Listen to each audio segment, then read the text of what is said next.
વહુ, તમે ચેન વેચી નાખ્યો ને અમને એમ કીધું કે ચેન ખોવાઈ ગયો છે. મને માફ કરી દેજો, મારાથી ભૂલ થઈ ગઈ છે. માફી તો તને ત્યારે જ મળશે જ્યારે તું આ ચેનના પૈસા પાછા લઈ આવીશ. લે બેટા, આ 50,000 રૂપિયા.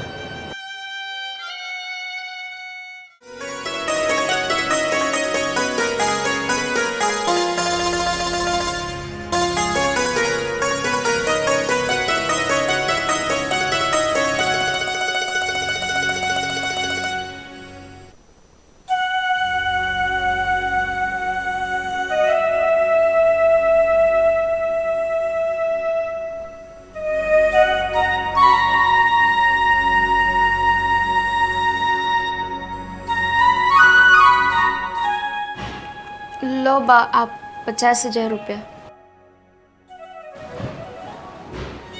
વહુ, હા, કાલે બપોરે હું તિજોરીમાં રૂપિયા કાઢવા ગઈ ને તેમાં 10,000 રૂપિયા ઓછા હતા. ક્યાં તે તો 10,000 રૂપિયા નથી લીધા ને?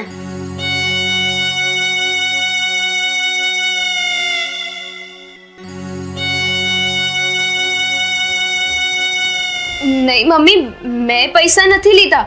અરે મેં તો તિજોરીને હાથ પણ નથી લગાડ્યો. તો તિજોરીમાંથી રૂપિયા તે નથી લીધા, રોહને નથી લીધા, અમે નથી લીધા, તો રૂપિયા કોણ તિજોરી ખાઈ ગઈ? મમ્મી, મારો વિશ્વાસ કરો, હું સાચું કહું છું. મેં રૂપિયા નથી લીધા. અરે હું તો રૂપિયાને અડી પણ નથી. બસ આશા, બસ. હવે તું કેટલું ખોટું બોલીશ. પૈસા તો તે જ લીધા હોવા જોઈએ. અમે લોકો પૈસાને હાથ પણ નથી લગાડ્યો, તિજોરીને પણ નથી અડ્યા, તો એમાંથી રૂપિયા જાય ક્યાં? અને મને ખબર જ છે મને કે તું હાથની હલકી છો અને મનની મેલી છો. બા, તમે મારા ઉપર વિશ્વાસ કરો. તમે જેના કોને એના સોગંદ ખાઈને હું કહું છું કે મેં રૂપિયા નથી લીધા. બસ, હવે તું ગમે એટલું સાચું કૂટીશ ને તોય અમે લોકો કોઈ નથી માનવાના. 100 વાતની એક વાત, તું હાથની હલકી અને મેલી છો તો છો જ. હવે તો તું આ ઘર માટે જોખમ બની ગઈ છે, જોખમ. હવે તને આ ઘરમાં રાખવાની જ નથી. પણ હવે શું કરવું ને એ અમે વિચારશું. હવે બસ, હવે અહીંયા બેઠી છે શું? જા અંદર તારા રૂમમાં, અને હવે તારું શું કરવું ને એ અમે લોકો વિચારશું. જા.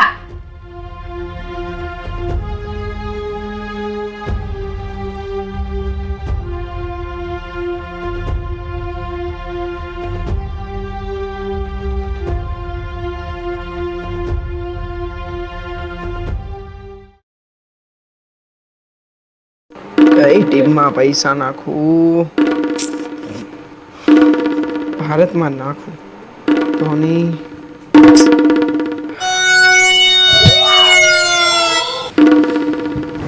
રોહન, તમે જ તિજોરીમાંથી 10,000 રૂપિયા લીધા છે ને? હા, મેં લીધા હતા. પણ કેમ? તો ઘરમાં તમે કોઈને કીધું કેમ નહીં કે તમે તિજોરીમાંથી પૈસા લીધા છે? મને કેવું જરૂરી ન લાગ્યું એટલે મેં કોઈને નથી કીધું. કે જરૂરી ન લાગ્યું એટલે? કારણ કે આ ઘર મારું છે, એટલે મારે કોઈ પણ વસ્તુ લેવી હોય ને તો બધાને પૂછવા જવાની જરૂર નથી. હું પૂછ્યા વગર કઈ પણ વસ્તુ લઈ શકું છું.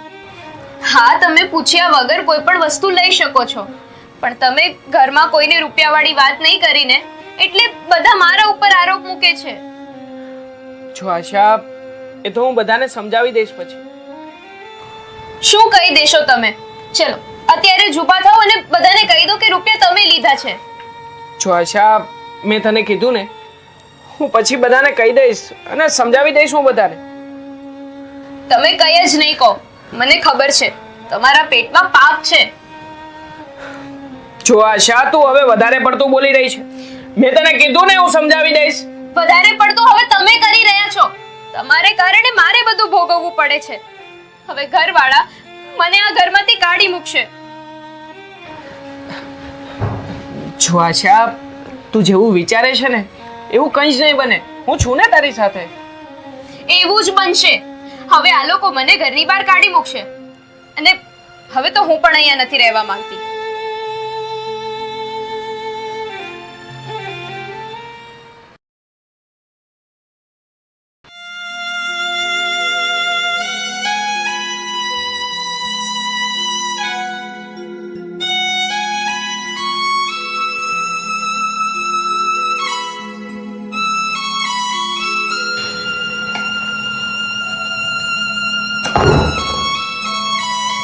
આશા બેટા,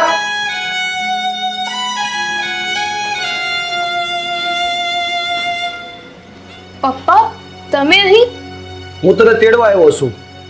મને તેડવા? પણ કેમ?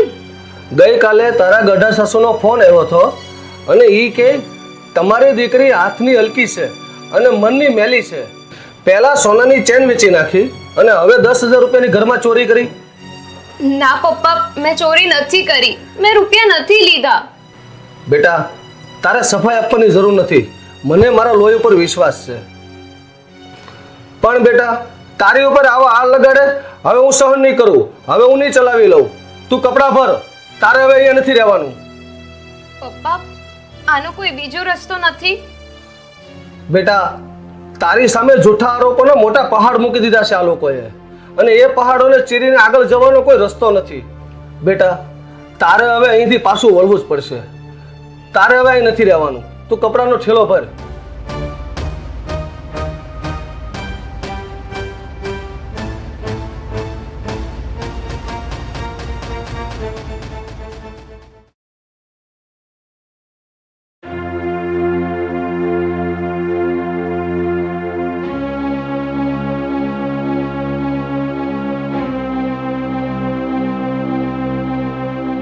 હું તારી કોઈ વાત નથી માનવાનો. તું ઊભી થા અને જા ઠેલો ભર.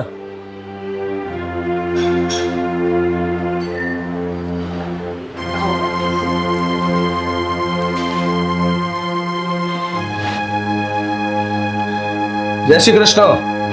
જય શ્રી કૃષ્ણ. શારદાબા, ફોનમાં તમે મને શું કહેતા હતા કે મારી દીકરીએ 10,000 રૂપિયાની ચોરી કરી છે એમ? હા, તમારી છોકરીએ અમને પૂછ્યા વગર અમારા કબાટમાંથી 10,000 રૂપિયા લીધા છે. તમારી છોકરી હાથની હલકી છે.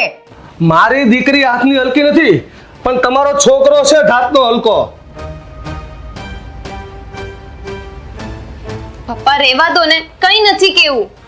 નહીં, મારે કેવું જ છે આ લોકોને. એ લોકોને ખબર પડે કે તિજોરીમાંથી 10,000 રૂપિયા કોણે લીધા. અને ચેન વેચી નાખ્યો ને, એ હુકામ વેચી નાખ્યો ને, આ લોકોને ખબર પડે. નટવરભાઈ, આમ ગોળ ગોળ વાત ન કરો.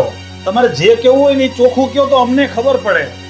પણ હું એ કહેવા માંગુ છું કે તિજોરીમાંથી 10,000 રૂપિયા મારી દીકરી આશાએ નહીં, પણ તમારા દીકરા રોહને લીધા હતા.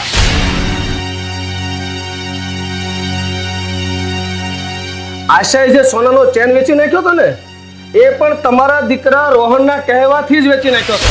આ રોહને આશાબાબુનો ચેન વેચાવી નાખ્યો? પણ આ રોહને આશાબાબુનો ચેન વેચ્યો શું કામે? અને એને વળી પૈસાની એવી શું જરૂર પડી ગઈ? તમારો દીકરો રોહન ક્રિકેટનો 1 નંબરનો સટ્ટાબાજ છે અને 1 લાખ રૂપિયા હારી ગયો છે. રોહન, આ નટવરભાઈ જે વાત કહે સાચી છે? તને પૂછું છું, આ તારા સસરા જે વાત કરે એ વાત સાચી છે? હા પપ્પા, આ વાત સાચી છે. થોડા સમય પહેલા હું ક્રિકેટમાં એક મોટો સટ્ટો રમ્યો હતો ને એ સટ્ટામાં હું 1 લાખ રૂપિયા હારી ગયો હતો. મારી પાસે બીજો કોઈ જ ઓપ્શન નહોતો. જો હું ઘરની તિજોરીમાંથી આટલા બધા રૂપિયા એક સાથે ઉપાડી લઉં તો તમને બધાને સાચી વાતની જાણ થઈ જાય એમ હતી. એટલે જ મેં આશાને દબાણ કરીને એનો સોનાનો ચેન વેચાવી નાખ્યો હતો. નાલાયક, અમારી પીઠ પાછળ તું આવા ધંધા કરે છે? સટ્ટા રમે છે તું? તારા કારણે તો આજે તારા સસરાની સામે અમારે નીચા જોયા જેવું થાય છે. અને વહુનો ચેન વેચાવી નાખ્યો અને બિચારી એનો આરોપ પણ તે એમની ઉપર મૂકી દીધો.